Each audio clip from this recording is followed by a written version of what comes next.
안녕하세요. 아래 한글로 책 만드는 아저씨입니다. 이번 시간에는 저번 영상에 이어서 문단 모양 만들기 중급 수준의 내용을 다뤄보겠습니다. 지난 시간에 문단 배경색을 하다가 이번 시간으로 넘겼는데 일단 처음부터 다시 한번 해보겠습니다. 문단 배경색을 넣고 싶은 문단에 커서를 두고 Alt T 문단 모양 설정 창을 띄운 뒤에 테두리 배경을 선택하시고 면색에서 옅은 하늘색을 설정하고 설정을 누르시면 그 문단 전체에 이렇게 지정한 색으로 배경색이 들어가게 됩니다. 그런데 이 상태로는 문단과 배경색이 너무 간격이 없어서 답답해 보이는데 이 부분을 해결해야 되겠죠. 아랫부분은 조금 여유가 있습니다. 왜 그럴까요? 그것은 줄 간격 때문입니다. 160%는 이 라인의 폰트 크기의 퍼센트와 60%를 더한 공간이 이 라인의 줄 전체의 높이가 되는 겁니다. 그렇다면 위쪽과 왼쪽, 오른쪽에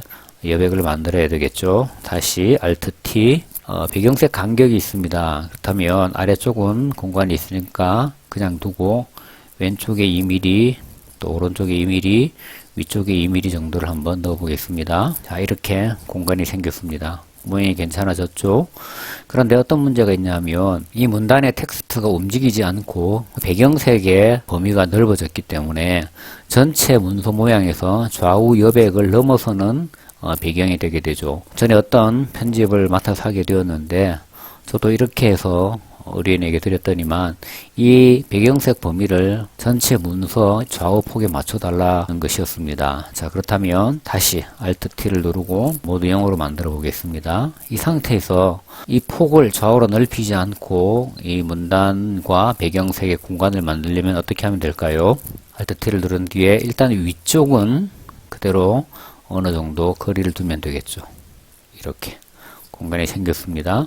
좌우에는 Alt T를 해서 수치를 넣으면은 이 배경색 자체가 넓어져 버리기 때문에 이 배경색을 손대면 되지 않고 문단을 선택한 뒤에 Alt T를 누르고 기본에서 좌우 여백 우리가 저번 영상에서 이렇게 인용문 만들기 연습했었는데요. 이것처럼 좌우 여백을 설정하면 되겠습니다. Alt T 기본에서 왼쪽 여백을 우리가 아래쪽 위쪽을 2mm 정도 줬기 때문에 기본은 포인트로 설정되어 있는데 밀리미터로 바꾼 뒤에 2mm 또 아래 오른쪽도 밀리미터 2mm 이렇게 한번 해보겠습니다. 배경색 폭이 넓어지지 않고 텍스트의 좌우 폭이 좁아져서 공간이 생겨서 보기가 괜찮습니다. 다시 Alt T 테두리 배경 이렇게 배경색은 이렇게 지문의 배경이나 아니면 어떤 문단 전체를 구별짓기 위해서 활용하시면 좋겠습니다. 자, 이제 문단 모양에서 더 설명드리고 싶은 것은 강제 페이지 나누기와 구역 나누기 설명을 드리려고 합니다. 강제 페이지 나누기라는 것은 아래쪽에 여백이 남아있지만 강제로 페이지를 넘기는 것을 의미합니다. 예를 들어서 이렇게 문서를 만들고 있었습니다.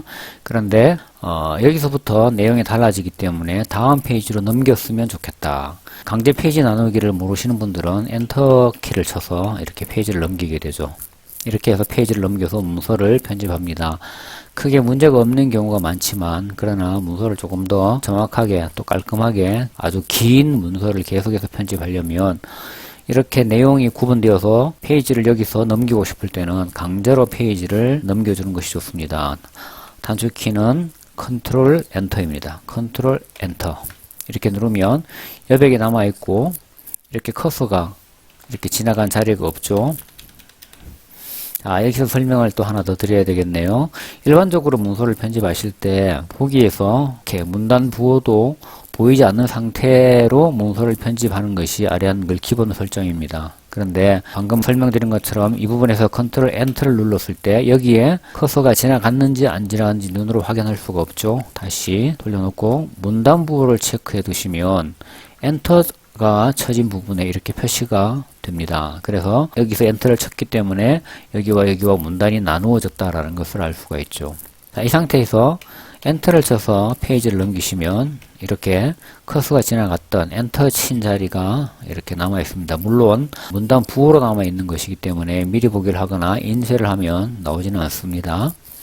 그래서 다시 여기서 컨트롤 엔터로 페이지를 나누면 이렇게 커서가 지나가지 않고 바로 이 공간은 남겨둔 채로 그 다음 페이지로 커서가 넘어가서 문서 편집이 이어지게 됩니다. 이것을 강제 쪽 나누기라고 하죠. 그러면 이런 게 어떤 경우에 유용하냐 하면 이렇게 문서 편집을 끝냈는데 이곳에 더 추가할 내용이 생겼다고 생각을 해봅시다. 예를 들어서 이렇게 더 문서를 이 사이에 내용이 분리가 되었는데 앞부분에 문서를 더 추가할 내용이 생겼을 경우에 이렇게 추가를 하다가 페이지가 넘어가게 되면 이렇게 그 다음 부분이 다음 페이지로 넘어가 있게 됩니다. 그래서 아무리 많은 페이지, 수백 페이지가 되는 문서를 편집하더라도 어디서 구별이 되는지, 내용이 어디서 구별이 되고 내가 어디서 의도적으로 내용을 구분하기 위하여 쪽을 나누었는지 한눈에 알 수가 있게 되죠. 그래서 문서를 편집하다가 페이지를 강제로 넘겨야 될 경우에는 엔터 키로 페이지를 넘기지 마시고 컨트롤 엔터로 여백을 남겨둔 채 강제 쪽 나누기를 하시면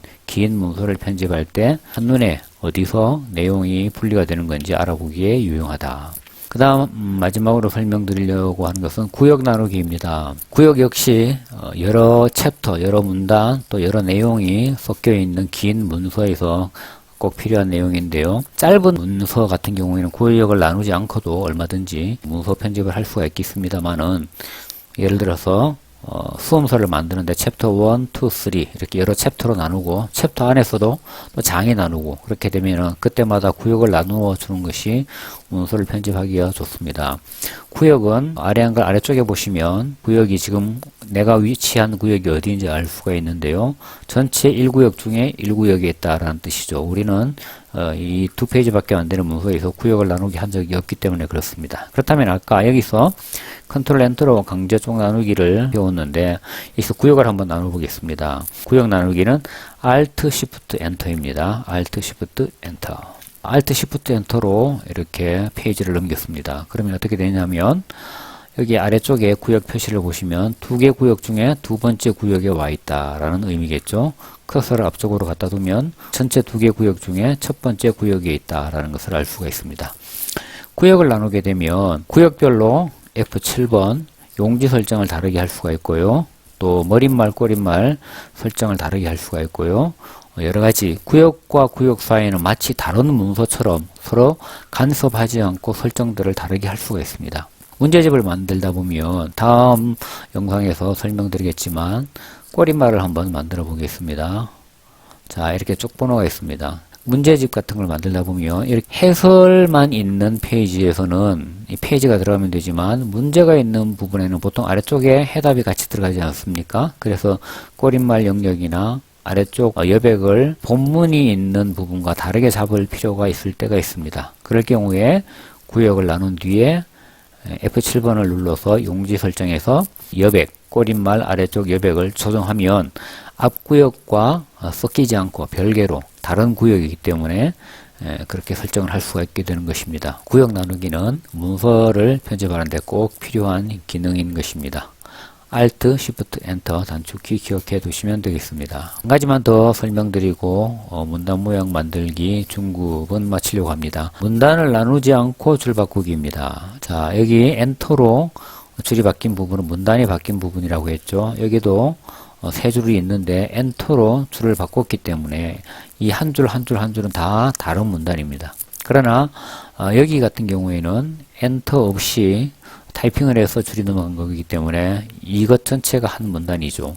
문서를 편집하다 보면 이렇게 한 문단으로 가고 싶은데 줄을 바꾸고 싶을 때가 있습니다. 그러면 줄을 바꾸려면 기본적으로 엔터를 쳐야 되기 때문에 문단이 바뀌어 버리죠. 문단은 바뀌지 않고 줄을 바꾸고 싶다. 그럴 때는 Shift 엔터를 사용합니다. Shift 엔터. 자, 여기 우리가 문단 보기에서 문단부를 볼 수 있도록 표시를 해두었기 때문에 엔터를 친 위치를 확인할 수 있다고 그랬죠. Shift 엔터를 친 부분과 그냥 엔터를 친 부분 화살표 모양이 다른 것을 볼 수가 있습니다.